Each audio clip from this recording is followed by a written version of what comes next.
7, and my brother Bobby Trends is here. Hey, what's up? Hi. And our really special guest, Kelly Rowland. Hey. Wow. I'm so excited to have you here. Super excited. Thank you. Excited. I'm excited to be here, guys. Thank you for having me. So let me just tell you, in my college days, right? And our whole Destiny's Child crew were like homegirls in my head, okay? I had the posters on my wall. I went to Norfolk State. I tried to do all the dances. I thought I was an honorary member. I tried to do all your little fashion things. Would cut my shirt up like you guys. Hey. I really thought I was part of Destiny's Child, Kelly. Why didn't you call me and like invite me to be a part of the group? Yo, well, as you know, it was a time where we were definitely looking for some members. I didn't want to be the DJ. I wanted to be the DJ. That's it.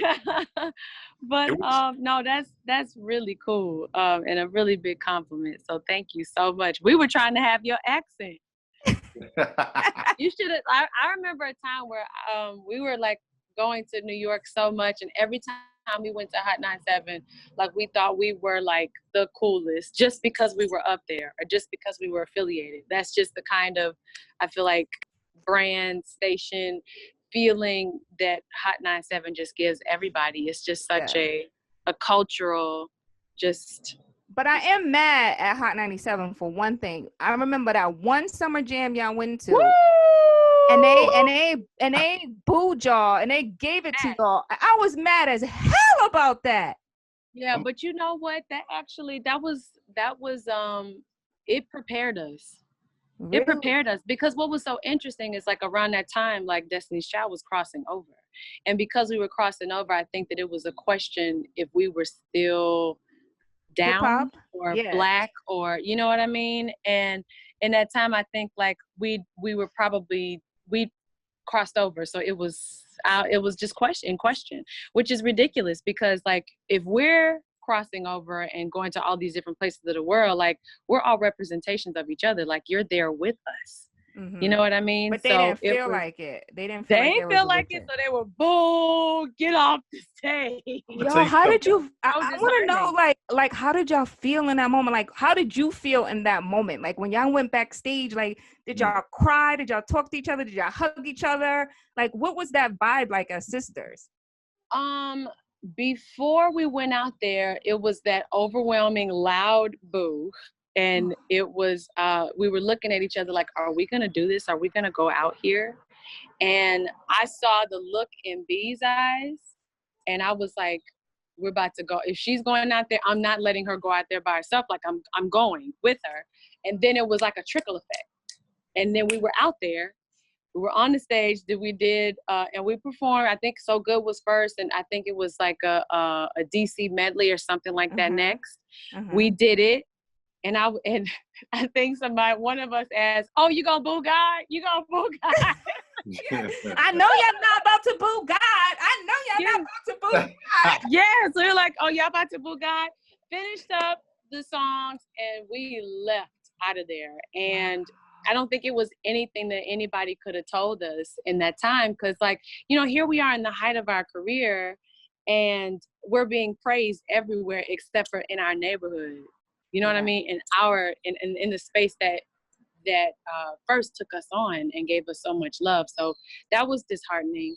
But at the same time, it was just like, this is a part of it all. You know what I mean? Whitney Houston went through something similar at the Soul Train Awards. Yeah. So it sometimes happens, and you just gotta like take the bad with the good and just keep it moving. Yeah, I think too. And Trent, you could speak to this. I think what people think that they're so prepared for Summer Jam, that stage, but it's like no other stage in the world.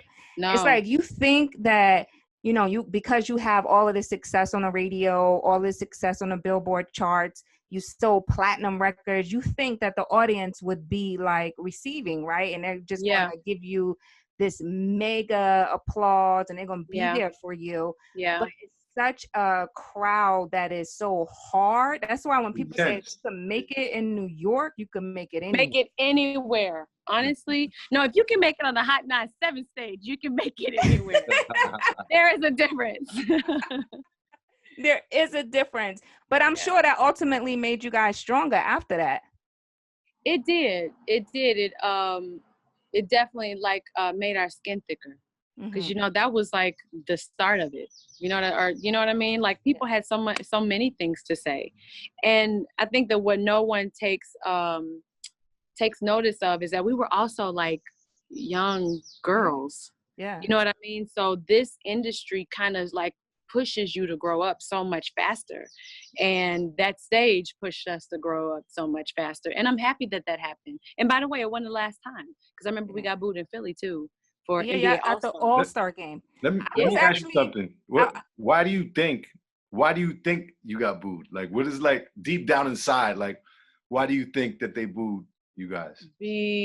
Well, one, I said it because at that time we were crossing over, and in the time that we were crossing over, I think that I don't know. I don't want to say like the color of our skin was questioned, but I think that it's like y'all too popular, y'all too big for y'all britches, so we gotta humble y'all. I think that was some of it too.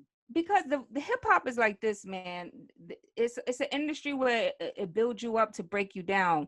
People love the underdog, but when you become too successful, they have to humble you. Yeah, so they have to humble you. But who are these people that feel like they have to humble you? Like I'm not speaking of like those specific people that booed. I'm just saying, like, I think that we do that to each other as a community, and I think that somebody has to make it stop. Yeah, but you know what? I think it's human nature. Can you imagine? Then that part of it needs to be erased, because that's not okay. Because then you make people like almost ashamed of success, and that makes people afraid of success. And if you feel like you're not gonna have somebody there to root you on when you do have success, it makes you afraid of it. No one should be afraid of success. No. You know, I was in LA one time, and you know, Nicole from the Pussycat Dolls said that exact same thing to me. Because I was talking to her, and I said, I'm so sad that you stopped making music. And she's like, I'm afraid to make music. Wow. I was like, why are you afraid to make music? She's like, you know, with social media, so much anxiety now. Because think about it, me and you are in the same age bracket. We had the internet. You know, we came up in a time when blogs were trying to find their space. You know, they wasn't 100% as active as they are now. We had Motorola two-way pagers. We had Skypes and all of that stuff. But now with social media, it's more magnified. Can you imagine if Destiny's Child came out now with social media being as big as it is? No. I'm glad we ain't do that. Like your mental sanity. Yeah, I mean it's a lot of cowards now. If I'm being, you know, completely honest, I just feel like it's a lot of people who are behind the camera bullies, you know what I mean, or behind the button bullies. I don't know what you would call them. But I also think that we have to build each other up to have this thicker skin to where, you know, those words bounce off of you. You know what I mean? And I think that if you have humility about it all, then you'll be okay. Yeah. You'll be okay. You'll eventually be okay. But I don't think that you have anybody or let anybody scare you out of your dream. That goes with not just singing or in the entertainment business. That's with anything. You don't let anybody scare you out of the thing that you key word. You said bully. That's exactly what it was. I was thinking about that a second ago. Like, yeah. Like oh yeah. Right. Yeah. It's really bullying. Yeah. And so like, trying to stop bullying. You know, they do like the stop bullying campaigns for the kids and things like that. Like they need to do a stop bullying artist campaign. Yeah. Something like that. Yeah. But you know what? I love the fact that, you know, after all of these years, you still have a desire to want to do music. You know, you have Coffee out, which is your latest single, and you have a video. No one can say coffee like coffee. You have Coffee out. Well, how do you say coffee? Girl, I mean, I say coffee. Coffee. She got that Houston accent. CAWFEE. Coffee. I love it. You have that out. You have the video out, which is a pure celebration of Black women. I love the video. All shades, all colors.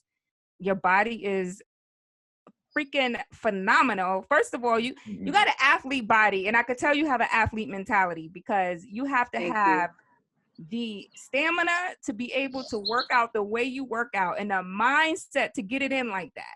I send my trainer all the time links to your Instagram page, and he always thank you. She's always like, yeah, but it's a mindset, and your mind ain't there yet. I'll be like, you damn right, you right. Not there yet. By the way, do you know how hard it's been to work out in quarantine? It's been so hard to work out. For me, it's been so hard to work out in quarantine. I literally get up, I get dressed every day. I put my Fabletics like little outfits on and everything just to prepare myself mentally. Yeah. And sometimes I get a workout in. But for the most part, I just look cute in my little outfits. But you have your own workout line too, right? Exactly. Yes. Yeah, so everybody make sure you hit up her page to get that workout line, because absolutely. But I was saying to myself, I feel like you got a big gym in that big house back there. I actually don't. I don't. My son occupies the space in this house. He really does. Like this house is just his. Yeah. This house is his, and I love that it's like that. So how old is he now? He's 5 now. 5 years old. Wow. Yeah. Beautiful. He's huge. I love that stage. Teen parents, we all got the little ones. I got a 1.5-year-old. I have a 1.5-year-old. I have a 3-month-old, and I have a 15-year-old. I'm so jealous. You have a baby. 3 months. Kelly, are we a quarantine baby? I don't know. We're gonna have a little quarantine, baby. I don't know. I don't know.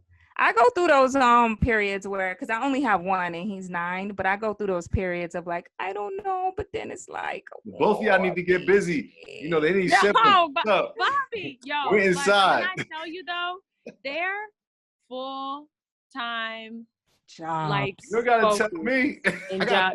Job. Like, I mean, you have a 3-month-old, so you're out here. Like, he out here. Yeah. And not only that, you know, being married too, man, that's another baby, because they gotta have a milk too. Like, I don't know how. Like people could sit up there. I'd be like, homegirls be like, oh, you should be doing this. You should be. I'm like, how y'all got time for all that when you all this, and then you have to really be there for your man, because you gotta take that wife duty role serious. That's right. Yes. Which, by the way, I'm learning about being a wife. You know what I mean? Like, if I'm keeping it completely real, like, and like communication is like the hardest. Yeah, it's the biggest thing. Like, when people actually say, you know, the thing that'll destroy a marriage is communication, is very true. And I'm learning how to do that in my marriage. And my poor husband, like he's like, everybody's like, you know, it's hard. I love him. It's the hardest part, especially when you are so used to being by yourself for so many years, and then you get married and older, what people would deem older, then you have to share this space with someone, right? And then you have to learn it's not about you anymore, and you have to learn how to communicate as partners. Because in your mind, you're thinking it's okay to move a certain way and do certain things, and you gotta realize you have a partner now. Yes. I think for me, that's, to your point, that's been my biggest struggle. With this whole new life that I have. And then you add your kid on top of it, you know, and then parenting your kid, and this person may have different ideas of what you want and different ideas. And then you have to balance it. It's that. And then, because you got the whole way that you want to parent, or the whole way you want to make a decision on something, down to like the rug in the house, we're making like joint decisions. Meanwhile, I'm like, no, I like that one, and that one. And he's like, well, I don't like that one and that one. I'm like, well, why don't you? It's nice. Like, you know what I mean? Like, and I'm an Aquarian. I like my way. I'm a Leo. And sometimes you just won't see eye to eye, and you have to pick your battles, and you got to sometimes take it on the chin. It's true. It's true. It's very true. To your point with the new house we bought, right? I just started ordering things. And so he was like, do I have a say? Yeah, he was like, you're not going to like, and like, I don't like I don't have a say in a living room rug, or I was like, oh, you know what, my bad. I didn't think you wanted to say. Like, you know, I'm terrible at stuff like just that. moving. I'm just. Oh, like, I know I am. Let me tell you something. In my house, you better ask. You better ask. In my house, upstairs is designed by her. Upstairs. Okay. So recently, I cleaned my basement out because it became like a storage place. And the background, as you can see, it's kind of like become my little man cave studio. Yes. And still have a whole other side to get together. She came down here and started moving things around and started talking about, I think we should do this. I'm like, hold on. Pump your brakes. Hold on. But it's definitely, that balance is super important. It's important. It is. It's very important. And the funny thing is, it's like my husband has his man cave, but I decorated. You see what I'm saying? Oh my God. But I decorated to how he liked it. I just wanted the aesthetic to go with the rest of the house. Is that what you think? No, you know what? I left that battle alone because I was getting to the point. So it was this mirror that I hated. And I was like, oh my God, like, why do we have to have this mirror? And I was like, let it go. Like, you cannot control every part of the design. Right. Let it go. And so I think that's part of marriage is sometimes you got to learn to just let it go. If he wants that 12-foot mirror to go, here, take the 12-foot mirror. You can... but wait, TT, even if it doesn't go with the rest of the house? I just decorate around it. Just go. So I told the interior decorator, I was like, please find the dining room to decorate around this mirror. That he just has to have. Well, now we call our decorator, it's like his second wife. So because she just goes to him and says, what do you think about this? She goes to him first. Yeah. And then we work around whatever it is he chooses. That. So so Coffee, we have the single that's out right now. We have the video that's out. So when are we going to get the album? Or the album, because pre-quarantine, I was all ready for everything. I was getting ready to like shoot more videos, and you know when you have like start bringing the album to a close. And now it's kind of put everything on hold. I'm still releasing more music this year. You best for damn sure I am, because it's been too long, and I'm so excited. Because how long it's been?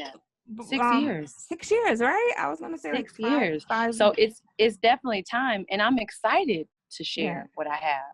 You know. Yeah. But what I found interesting is that the girl Sid from the internet helped work with Coffee. Yes, she did. She wrote it. Super talented. No, Sid is a beast, and she's so effortless in her approach with writing and melody. And I recorded the song 10 times just to get her ease, because ease on this record hers is just unmatched. And I was so hard on myself to just at least get her ease and her flow. But she's super dope. We did a Hot 97 Who's Next with her, and the internet, the group, and their fan base, man, they have such a unique fan base that just follows them all around everywhere. So I was excited to see that. And who else is working on this project with you? Right now, I don't want to say. Okay. Right now, I don't want to say, but I have 7 songs lined up. I was inspired sonically by Fela Kuti. I was inspired by like trap melody and like certain like beats and stuff. So yeah. It's nothing like anything I've done before, which actually really makes me excited. And nervous at the same time. Did you see Fela Kuti's Broadway show? No, I didn't. No, it was amazing. I forgot when it came out, but I went to go see it. It was amazing. Oh, Trends, how was that? That was amazing. It was just like, when I tell you, like, they had like live percussionists, and they came out onto like into the rows, into the crowd. And so you could feel it. Wow. So it's like a buildup of energy. And me being a DJ, I know about building up energy, like in a crowd. They took it from the stage and built it so high that you didn't think they could build it anymore. And then when they took it to the floor, to the crowd, it was just like overwhelming. Like, you could feel it. But it was amazing. One of the best shows I've been to. Wow, that's dope. No, that sounds like it. I think like one thing that he captured so beautifully was energy. You know what I mean? Like just from the track. And when I watched like old videos of him, it just like was a whirlwind, like a tornado that you just couldn't shake. And I was like, oh, I want some of that. Yeah. And so, yeah, I'm really excited to share. That's that love for music. That's that real love. Yeah, I was gonna say that's that. I feel like a lot of, even in our interviews, TT, I feel like when we speak to artists, we don't really speak about the love of the music. Yeah. I feel it in what you're saying right now. So it's amazing. It's a great feeling. But also too, like being in a group with Destiny's Child and coming from Houston, it's just such a musical, like you come from such a soulful background.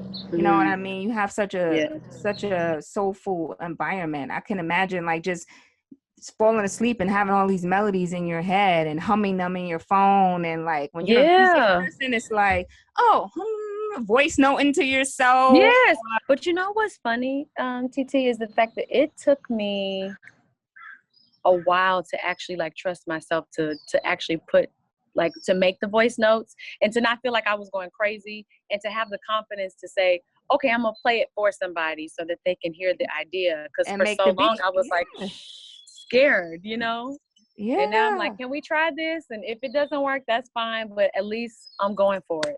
How long did it take you to build your confidence? Because you would think like just looking outside, looking in, it would appear like, you know, you guys just watching y'all growing up, you know, in the same age bracket, growing up with y'all, that y'all exuded all of this confidence, you know. And I'm sure it's artist preparation and you know, a lot of practicing. But when did you finally find yourself, like you discovered yourself, I'm a woman, I'm here? Did it take your son? Did it take your marriage? Did it take your body changing, you know, and going all of that? Honestly, you are a woman and you get it. It was all of the above. It was maturity. It was 30. Ooh, 30. Oh, 30? Yeah, it was 30. 30. Yeah. Something about 30 was just like, all right, pardon my French, but bitch, what you gonna do? What you gonna do? That's what I was thinking about. Like, what you gonna do? And like, how does this feel to you? And what do you want people to know about you? And I think the older I get, the more I want to share. You know what I mean? There used to be this thing where I used to like want to reserve everything, but we're not in that place anymore, but I'm not in that place of reserving those things anymore, because some of those things like actually need to be talked about or said and put into melody and put in song, because you don't know who was going through the same thing as you, and you could be helping them out of that. That's why music is so powerful, and that's why it's so beautiful, and that's what it's for. You spoke about confidence. I think it's such an important thing in artists and in music. I feel like all of us, even like as radio personalities, we're all very confident already to be able to do what we do. But I think we hide behind a lot of makeup as women. We hide behind a lot of our names, our brands. And when we hit our 30s, we just don't give a fuck anymore. We don't care enough about what people think. But I feel like there's confidence that you don't know how to reach. It just overcomes you at some point. We're like, because we're good pretenders, because we're performers. So radio personalities, artists, y'all are both preaching right now. Should we pass around this offering, please? We're performers. We're natural performers. So we put on for the world what we want them to see, right? Not what necessarily is going on inside of us. And then when we hit 30 and then we have a kid, and then when we factor in our husband and we start going through real life shit, we learn that we don't give a fuck about what you think or how you think I said something. We learn to really start to live our life. And I don't think I hit that until after my son, where I learned to live my life. And it was a stride, right? It was a stride. And even to the point where my man was like, I don't know, like, because we broke up when our son was 1 and we got back together and we ended up, you know, making our family and getting married and all of that stuff. But the second time around, he's like, I don't even know you anymore. I was like, yeah, because I grew the fuck up and I changed. Like, I didn't care to be the person that you wanted me to be or the person that I pretended to be. This is who I am, and either you like it or you don't. Yes, and I think that in a relationship, even like with like just my friends, like I watch like how everything does this, how marriage and relationships, like male or female, like they all do this and they go through different cycles. And I was like, I remember like asking God one day, like, why does it do that? How come we can't just be like happy all the time? And I just felt like the answer was because you wouldn't push or challenge each other. And if you don't push or challenge each other, how can the marriage get richer? How can the love get richer? How can the wisdom get richer between, the two of you? How can your children learn how to operate in a marriage? Like I grew up in a household with my mother where my father wasn't there. Yeah, so me too. I knew I wanted something different for my kid. And I knew I couldn't pick these bum dudes that I was picking. I had to pick something different. Yeah. And I'm so happy that I did. Because my husband is like my rock. Yeah. And even when I can't get it together sometimes, like he'll still like reel me back in. And I do the same thing with him. Yeah. And we're learning how to allow each other the space to do that because we both got egos. Yeah. Yeah. You know what I mean? And to piggyback off of that too, I also feel like when you get to that space that you learn to communicate and you learn that stuff about each other. Yeah. You learn to let go of what might have hurt you. And you start to understand, why does that hurt me? Like, why does that bother me so much? Yeah. Like, what has happened to me to trigger that? What is those trigger points? Yes, it's true. That shit is real. And it is. And triggers are so real. Yeah. And do you and your husband go to therapy? Yeah, we did. So when we got back together, one of the things that I was like, I want to know everything. I want to know everything. I want to know why. I want to know it all. I mean, and then I got it all. And I didn't know, you ask for something and then you'd be like, shit, I wish I didn't know that because now I got to deal with it, right? I wanted the choice to deal. I wanted to know everything, all the cheating, all of the lies. I wanted everything out in the open. Yeah. So if we're going to give this a try, I wanted it to be real. So we went to therapy and we went through real life shit in our therapy, and we continue to go. We still go now, even though nothing is wrong. Yeah, that's the best time to go, is when nothing is wrong. You know what I mean? Like, you don't want to hurry up and try to fix an open wound like as busted as it is. You know what I mean? You want to make sure that even in the times where it's good, you're just like keeping that flow. Like, I want to keep a flow. And by the way, sometimes even when it's good, I'm like, I'll tap into something and I'll be picking. Yes, I'll be finding a way to fuck it up. And then it's like your subconscious mind, right? Because you never have examples.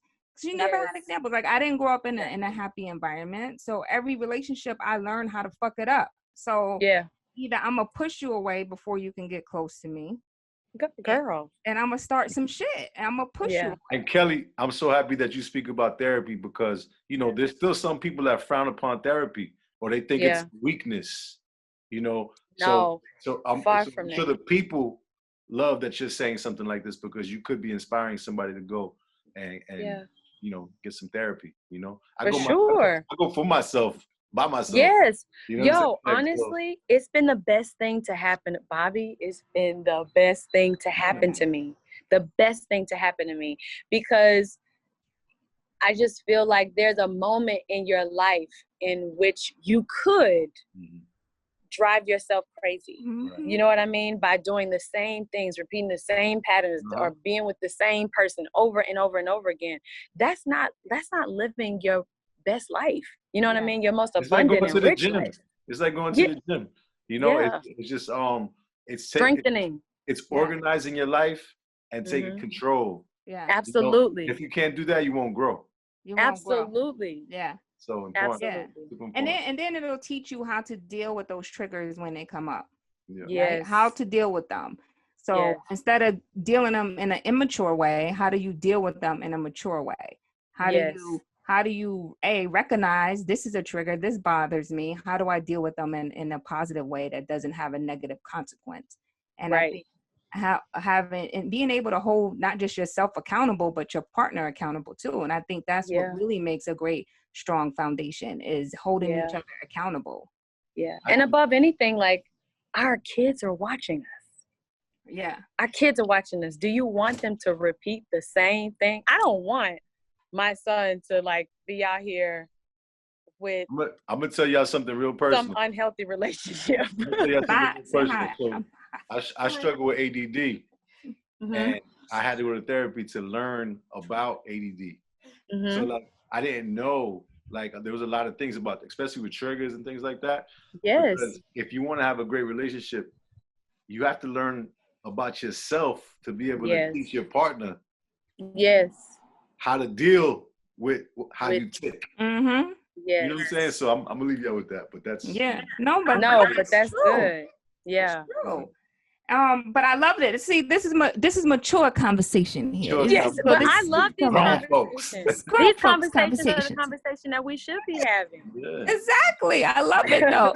But and I think that, you know, people also have to understand that you're not perfect. Because I think sometimes too, like we hide behind so much of this persona, and then we put on social media like what we want people to see versus what our reality is. And then people watch that and they think, oh, this person lives this perfect picture life. Everything's so perfect, and it's not. Yeah. And you know, when shit blows up, it's a crisis, you know? Yes. Like, well, what the hell did you think? Yeah. Or they didn't see it, whatever it was coming.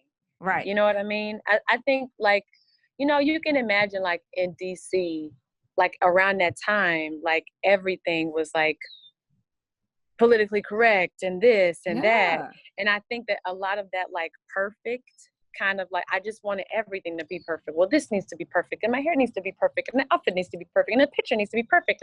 And if I'm being completely transparent, I'm like, well, if it's pretty, it's perfect, right? So for so long, people be like, oh, she's so pretty, and it's perfect, and then it started to feel disgusting to me. Yeah. Do you know what I mean? Yeah. And so it starts to drive you crazy. Yes. And to your point, I remember when I was working doing radio, and Matthew Knowles did a seminar for us, and I remember him talking about how strict they were about being picture perfect, the media training, everything y'all said, everything y'all did, what y'all wore, everything was like like this rigorous like thing. And then I said to myself, I was like, damn, but when could they be themselves? Like, it must be so hard to just be themselves. And then who are they? Like, it, you know, and as you get in your 20s, you're molded into this fake person that you have to discover who you are. That's 20s was discovery for me. Discovery time, relationship, self, finding out where I wanted to live, all that kind of stuff. It was finding that. And I'm so happy that I went through it. I figured it out. I figured it all out with money, with men, with everything, with business. And by the way, it's not like you figure it out overnight. And it's not like you never stop figuring out. Because like each year you're supposed to get smarter. So yeah. And then too, it's like an athlete. When you look at a football player or a basketball player, when they have someone that does everything for them. So think about like an athlete. From the moment they're in high school, they got a trainer that's training them, telling them how to work out, what to eat, what schedule they need to be on. They go to college, they get a scholarship, they're in college, like they're doing this, they're doing that. Then they get to the league. Then they have a financial advisor, and this person is telling them what to do. And this is the schedule. Now you got to eat like this. Now you got to train like this. This is your schedule for this. And then, God forbid, they get cut or they have hurt themselves. Yeah. They're fucked. They don't know how to survive in the world because everything was always done for them. So then they struggle to survive after that. Yeah. And I've seen a lot of athletes that can't figure it out life after being an artist, life after being a football player. Like we oftentimes think about what happened to that person.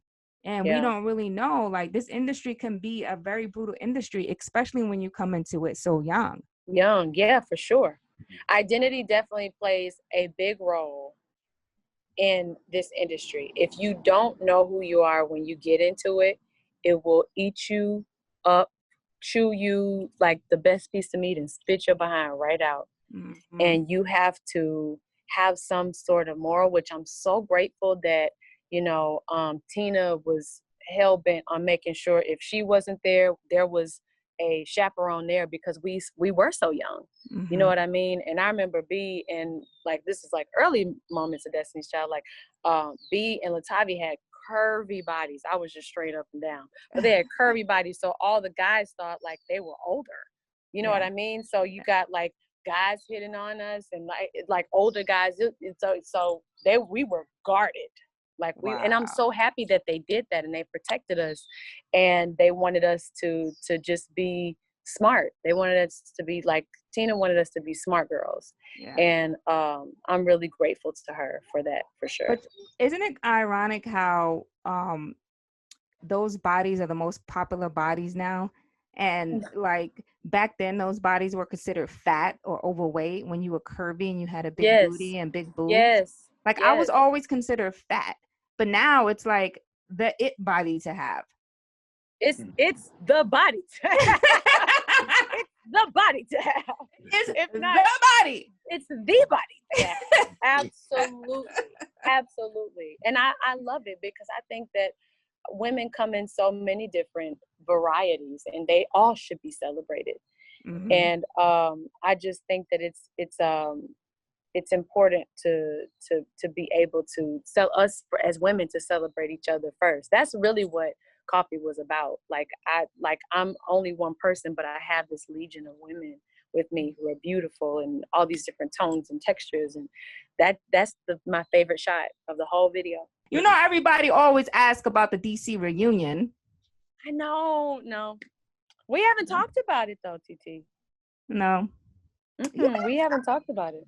Listen, if y'all want to do a Vegas show, maybe down the road, but I just feel like y'all are kind of on your own.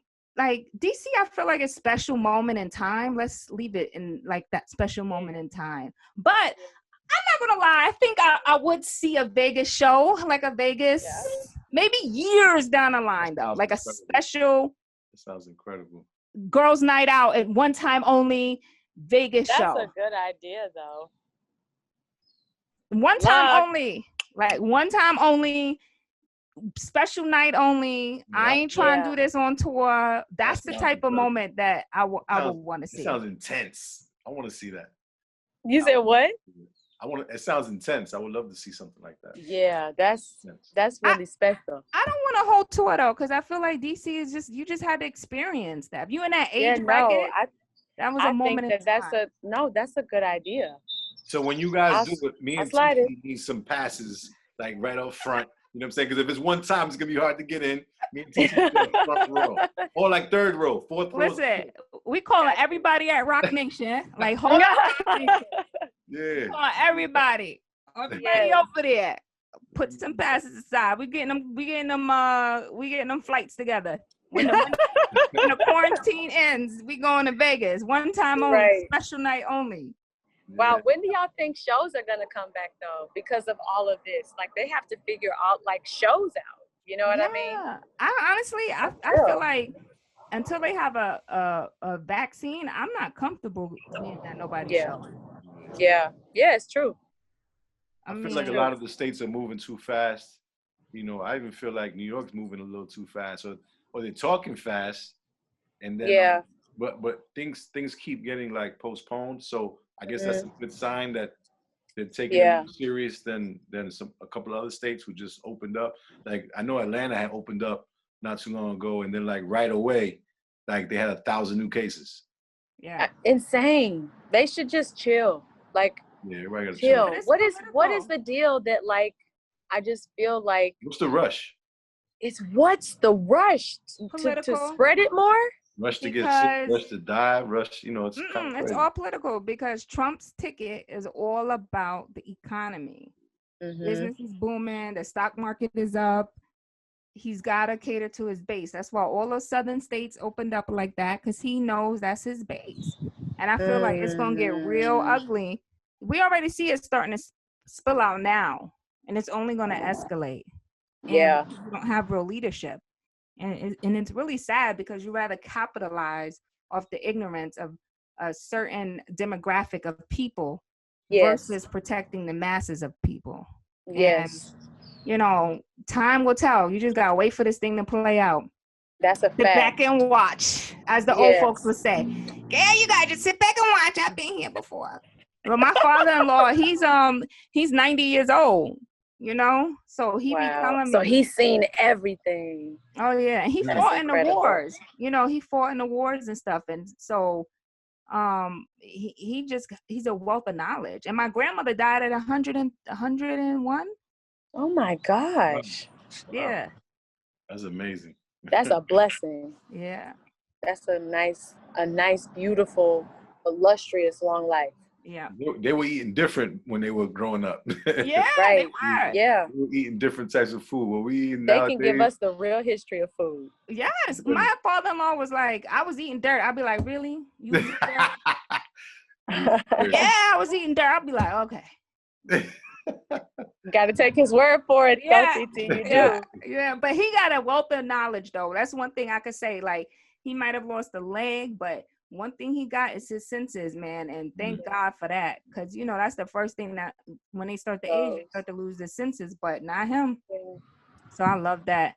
Well, Kelly, listen, you spent a lot of time with us. This has been I have genuinely enjoyed this conversation so much. This has honestly been like, since like I've done coffee, I've done like a lot of like just getting to know everybody like all over again. And it's been awesome, but this is definitely like top 5 conversations I've had. You definitely felt like one of the homies today. I know.